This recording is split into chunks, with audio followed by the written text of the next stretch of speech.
আসসালামু আলাইকুম, সবাইকে স্বাগতম। প্রিয় শিক্ষার্থী বন্ধুরা, আজকে আমি আইসিটি বিষয়ের যে এখানে একটি সমীকরণ দেওয়া আছে যে কিউ সমান A B plus B plus C এর সাথে গুণ হবে আবার বিসি। এটা ব্যবহার করে সত্যক সারণীর মাধ্যমে কিউ এর যে মান হবে সেটা কিভাবে আমরা উপস্থাপন করবো সত্যক সারণীর মাধ্যমে। তো আমরা একটা কাজ করতে পারি, ছক অঙ্কন করি। ছক অঙ্কন করার সময় খেয়াল রাখতে হবে ইনপুট কয়টা। ইনপুট এখানে এ বি আর সি আছে, তো 3 ইনপুট বিশিষ্ট আমাদের ছক অঙ্কন করতে হবে। এই যে লক্ষ্য করি, প্রথমে একটা হবে হেডিং এর জন্য আর নিচে হবে 8টা। আমরা জানি ইনপুট 3টা হলে 8টা সারি হয়, 2 পাওয়ার 3 মানে কি 8, আর ইনপুট 2টা হলে 4টা সারি হয়। আর উপরের এই হেডিংটা এক্সট্রা হয়। এই হেডিং এর মধ্যে আমরা লিখবো কি কি লিখবো, এ বি সি, এই 3টা আগে লিখবো, এ বি সি। এরপরে এ বি যোগ করে গুণ করে এখানে লিখবো। এরপরে কি করবো, বাকি সব যা আছে এখানে লিখে দেবো। এখানে আমি কিউ সবার শেষে লিখেছি। কিউ এর মান বলতে কিন্তু টোটালটা বোঝাচ্ছে, টোটালটা। কিউ বলতে বোঝাচ্ছে সম্পূর্ণটা, এবং এটা ভাগ ভাগ করে আমরা এদিকে লিখেছি।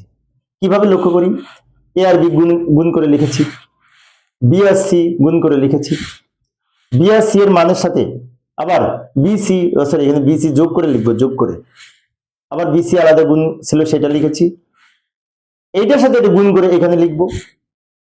সবার শেষে এই দুটো যোগ করে আবার কিউ এর মান হবে। অর্থাৎ এখানে যা আছে এগুলো ছোট ছোট করে অংশ অংশে ভাগ করে লিখেছি।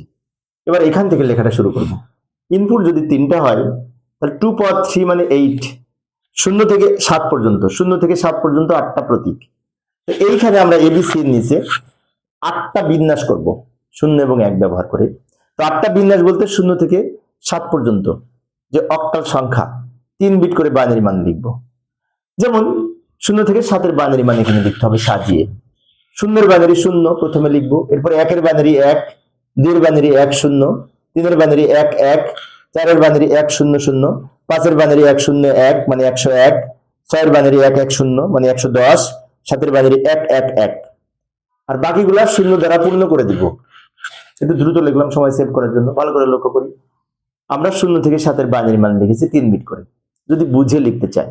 আর যদি মনে করি না এটা অন্য টেকনিকে একটু মুখস্থ করবো, হ্যাঁ একটু সহজ টেকনিক আছে মুখস্থ করা, সেটা হচ্ছে 4 2 1, 4 2 1, 4 2 1। এই কোড ধরে আমরা মুখস্থ করতে পারি। 4 মানে কি, 4টা 0 4টা 1, 2 বলতে 2টা 0 2টা 1, আর 1 বলতে 1টা 0 1টা 1।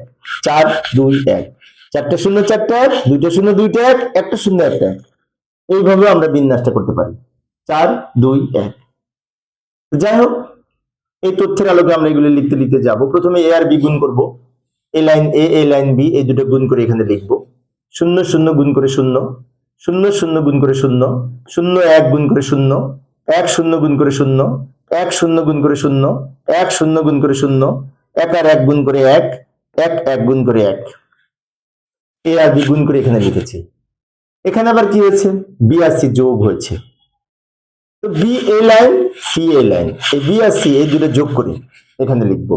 0 0 যোগ করে 0, 0 1 যোগ করে 1, 1 0 যোগ করে 1, 1 আর 1 যোগ করে 1।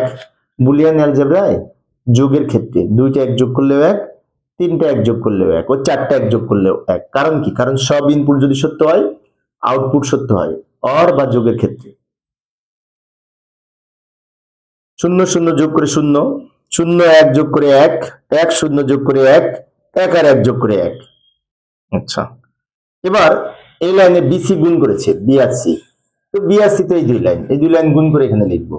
0 0 গুণ করে 0, 0 1 গুণ করে 0, 1 0 গুণ করে 0, 1 আর 1 গুণ করে 1, 0 0 গুণ করে 0, 0 1 গুণ করে 0, 1 0 গুণ করে 0, 1 আর 1 গুণ করে 1। এখানে আমার ছবির উপরে লেখা দুটো পড়েছে, এটা 0 এটা 1, খেয়াল রাখবো। এবার এই লাইনটা এখানে কি করেছে, বি প্লাস সি এর সাথে বিসি গুণ, মানে কি এই দুই লাইন গুণ হবে, গুণ করে এখানে লিখবো। এই যে বি প্লাস সি হচ্ছে এটা, বিসি হচ্ছে এইটা, মাঝখানে গুণ আছে কিন্তু। এই দুটো আমরা গুণ করে এখানে লিখবো। ভালো করে লক্ষ্য করি, 0 0 গুণ করে 0, 0 1 গুণ করে 0, 1 0 গুণ করে 0, 1 আর 1 গুণ করে 1, 0 0 গুণ করে 0, 1 0 গুণ করে 0, 1 আর 0 গুণ করে 0, 1 আর 1 গুণ করে 1, তাই না? এবার কিউ এর মানটা কি হবে, এখন কিউ এর মান কিন্তু টোটালটা, তার মানে কি কিউ সমান, ইচ্ছে করলে আমরা যখন খাতায় করবো সম্পূর্ণটা এখানে লিখবো, আমার জায়গা নাই সেজন্য আমি খালি কিউ লিখেছি। কিউ বলতে কিন্তু টোটালটা বোঝায়। টোটালের মধ্যে কি আছে, এ বির সাথে এই যে বি, এইটা এটার সাথে যোগ হবে এইটা। এই লাইনে যে আলাদা কালার করে রেখেছি আমি হলুদ কালার, এই লাইন আর এই লাইন যোগ করে এখানে লিখবো এখানের মধ্যে। এ বির সাথে যোগ হবে এইটা, এ বি হচ্ছে এটা, আর এটার মান তো এটা পেয়েছি। যেমন 0 আর 0 যোগ করে 0, 0 আর 0 যোগ করে 0, 0 আর 0 যোগ করে 0, 0 আর 1 যোগ করে 1, 0 আর 0 যোগ করে 0, 0 আর 0 যোগ করে 0, 1 আর 0 যোগ করে 1, 1 আর 1 যোগ করে 1। এইভাবে আমরা এই সত্যক সারণী অঙ্কন করতে পারি। এই প্রশ্নটা যেন কোন বোর্ডে এসেছিল, প্রশ্নটা কিন্তু গুরুত্বপূর্ণ, একটু মনে রাখার চেষ্টা করব, প্রয়োজনে প্র্যাকটিস করব বারবার। প্রিয় শিক্ষার্থী বন্ধুরা, আমি একজন সরকারি কলেজের শিক্ষক। শিক্ষার্থীদের অনুরোধে আমি অনলাইনে নিয়মিত ক্লাস নিই।